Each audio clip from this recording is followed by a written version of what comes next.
এই পৃথিবীর জীবনে আপনি কখনো সমস্যা ছাড়া থাকতে পারবেন না। আল্লাহর কাছাকাছি মানুষদের জীবনী পড়লে আপনি দেখবেন তাদের জীবন ছিল সমস্যায় পরিপূর্ণ।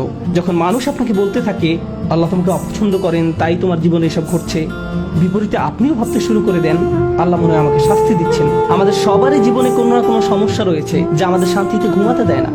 আর আমরা ভাবতে থাকি ওহ ভাই, যদি এই সমস্যাটা চলে যেত অনেক ভালো থাকতাম। কিন্তু জানেন কি হয়? যদি এই সমস্যাটা চলে যায় পরবর্তীতে আরেকটা এসে হাজির হয়। আর যখন নতুন সমস্যা এসে দেখা দেয় আপনি ভাবেন পূর্বের সমস্যাটা আরো সহজ ছিল। এটা তো অনেক বড় সমস্যা। আপনি যদি আল্লাহর উপর ভরসা রাখতে পারেন, আল্লাহ আপনাকে কি দিবেন? তিনি আপনার সমস্যা শেষ করে দেন না। এই পৃথিবীর জীবনে আপনি কখনো সমস্যা ছাড়া থাকতে পারবেন না। যদি সমস্যা চলে যেত তাহলে ইয়াকুব আলাইহিস সালামের জন্য আমাদের তুলনায় অনেক আগেই সেটা দূর হয়ে যেত। যদি ঈমান থাকার মানে হয় আপনার কোনো সমস্যা থাকবে না, তাহলে মরিয়ম আলাইহিস সালামের কোনো সমস্যা থাকা উচিত ছিল না। রাসূল সাল্লাল্লাহু আলাইহি সাল্লামেরও কোনো সমস্যা থাকার কথা ছিল না। আল্লাহর কাছাকাছি মানুষদের জীবনী পড়লে আপনি দেখবেন তাদের জীবন ছিল সমস্যায় পরিপূর্ণ, বড় বড় সমস্যা। আর আপনি শুধু এই সমস্যাগুলোর কথাই পড়ছেন। আপনি পড়ছেন তারা কিভাবে একটা সমস্যা থেকে আরেকটা সমস্যা জীবন অতিবাহিত করে গেছেন। আল্লাহর একজন মহান রাসূল ছিলেন ইউসুফ আলাইহিস সালাম। তার জীবনের দিকে তাকালে দেখবেন ছোটবেলা থেকেই তিনি সমস্যায় আক্রান্ত ছিলেন।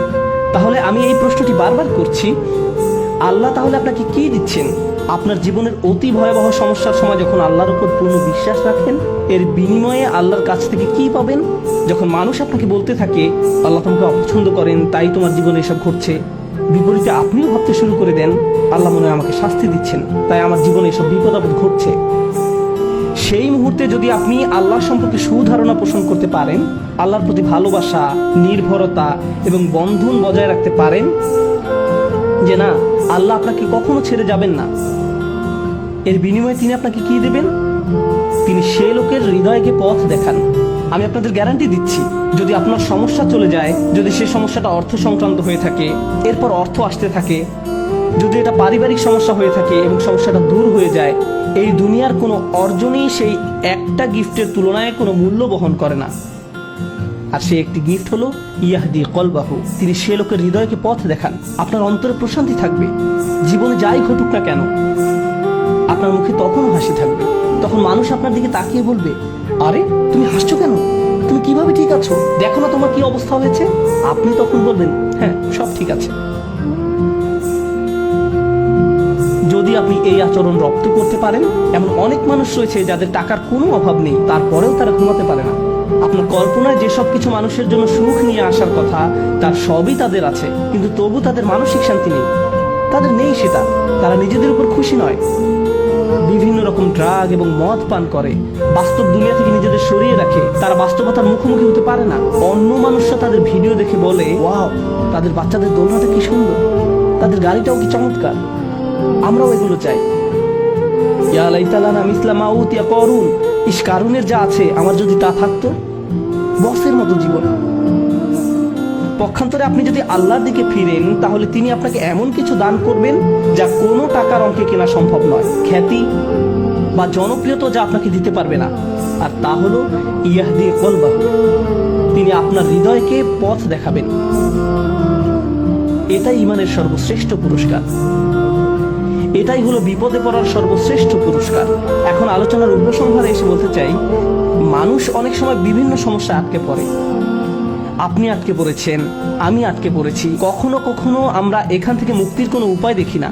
ওই পরিস্থিতিগুলো হলো আমাদের আল্লাহর পক্ষ থেকে সর্বশ্রেষ্ঠ উপহার দেওয়ার একটা উপায়। ওই পরিস্থিতিগুলোতেই তিনি আমাদের অন্তরগুলোকে পথ প্রদর্শন করেন।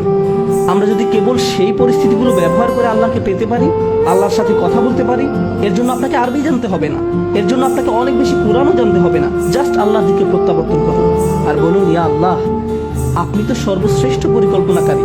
ইয়া আল্লাহ, আপনার মতো কেউ আমাকে ভালোবাসে না, কেউ আমার প্রতি আপনার মতো যত্নবান নয়। এটা কখনোই সম্ভব নয় যে আপনি আন্তরিকতার সাথে আল্লাহর নিকট হিদায়াত কামনা করবেন আর তিনি আপনাকে ফিরিয়ে দেবেন। আপনি যদি আল্লাহর কাছে একটা গাড়ি চান, তিনি হয়তো আপনাকে তা নাও দিতে পারেন। একটা বাড়ি চান, তিনি হয়তো আপনাকে তা নাও দিতে পারেন। আপনি যদি তার নিকট আপনার রোগ ভালো করে দেওয়ার জন্য দোয়া করেন, হয়তো তিনি ভালো করবেন অথবা ভালো করবেন না। কিন্তু একটি বিষয়ে নিশ্চিত তিনি আপনাকে দিবেন, যদি আপনি আন্তরিকতার সাথে প্রার্থনা করেন। আর তা হলো হেদায়েত। তার সন্তুষ্টিপ্রাপ্ত বান্দাদের দলে চলার পথ, গাইডেন্স, তিনি আপনাকে এটা দেবেন। আর যখন তিনি আপনাকে এটা দান করবেন, তখন এমনিতেই অন্য সব সমস্যার সমাধান হয়ে যাবে। আল্লাহ তাআলা আমাদেরকে সেসব মানুষদের অন্তর্ভুক্ত করুন যারা সত্যিকার অর্থে তার নিকট হেদায়েত চায়, আর আমাদের জীবনের সকল সমস্যাগুলোকে তার কাছাকাছি হওয়ার মাধ্যমে পরিণত করুন, যেন তার নিকট। হাই ভিউয়ার্স, আমি আপনাদের সাথে আছি জিকির জাকারিয়া। ভিডিওটি ভালো লাগলে লাইক, কমেন্ট, শেয়ার এবং সাবস্ক্রাইব করে আমার সাথেই থাকবেন।